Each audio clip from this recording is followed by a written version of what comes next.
Saudara-saudariku yang terkasih, salam sukacita untuk kita semua. Sudahkah kita memberi senyum hari ini?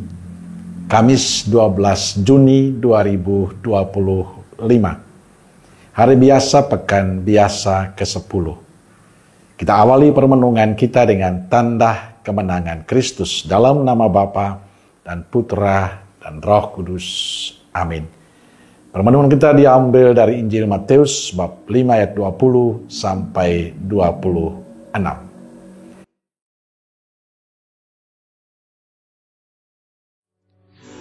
Maka aku berkata kepadamu, jika hidup keagamaanmu tidak lebih benar daripada hidup keagamaan ahli-ahli Taurat dan orang-orang Farisi, sesungguhnya kamu tidak akan masuk ke dalam kerajaan surga. Kamu telah mendengar yang difirmankan kepada nenek moyang kita. Jangan membunuh. Siapa yang membunuh harus dihukum. Tetapi aku berkata kepadamu, setiap orang yang marah terhadap saudaranya harus dihukum. Siapa yang berkata kepada saudaranya kafir harus dihadapkan ke mahkamah agama. Dan siapa yang berkata jahil harus diserahkan ke dalam neraka yang menyala-nyala. Sebab itu, jika engkau mempersembahkan persembahanmu di atas mezbah, dan engkau teringat akan sesuatu yang ada di dalam hati saudaramu terhadap engkau, tinggalkanlah persembahanmu di depan mezbah itu, dan pergilah berdamai dahulu dengan saudaramu, lalu kembali untuk mempersembahkan persembahan itu. Segeralah berdamai dengan lawanmu, selama engkau bersama-sama dengan dia di tengah jalan, supaya lawanmu itu jangan menyerahkan engkau kepada hakim, dan hakim itu menyerahkan engkau kepada pembantunya, dan engkau dilemparkan ke dalam penjara. Aku berkata kepadamu, sesungguhnya engkau tidak akan keluar dari sana, sebelum engkau membayar hutangmu sampai lunas. Saudaraku terkasih, jujur itu sesuatu yang sangat bernilai dalam kehidupan kita. Dan semua agama mengajarkan hal ini. Walaupun dalam realitas kehidupan terjadi sebaliknya. Tapi nilai kejujuran akan terus diperjuangkan oleh banyak orang. Karena itu akan memberi sukacita, kegembiraan bagi siapapun.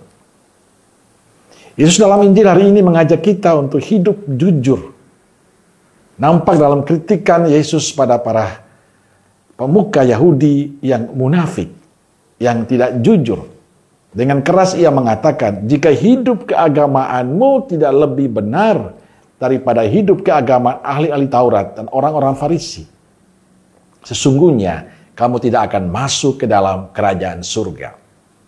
Jelas bahwa orang yang tidak jujur tidak masuk dalam kerajaan surga. Saudaraku terkasih, mengapa Yesus mengkritik orang-orang Farisi dan para ahli Taurat? Kenapa yang mereka katakan tidak sesuai dengan tindakan, dengan perbuatan mereka? Mereka hanya pandai berkata-kata, tapi mereka sendiri tidak melakukan. Hidup mereka penuh dengan kemunafikan. Maka Injil hari ini adalah ajakan Yesus tidak hanya untuk para muridnya, tapi juga untuk kita semua.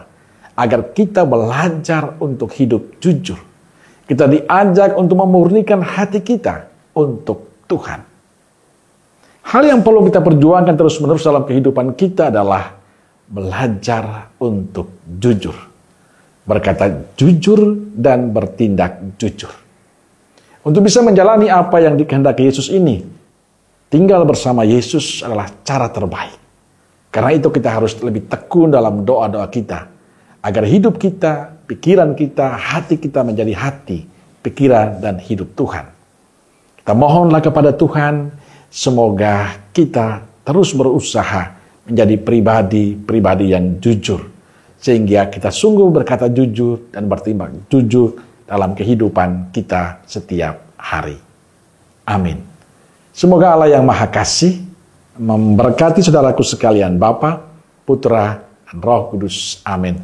Keluarga Kudus Nazaret, doakanlah kami. Amin. Berkah dalam.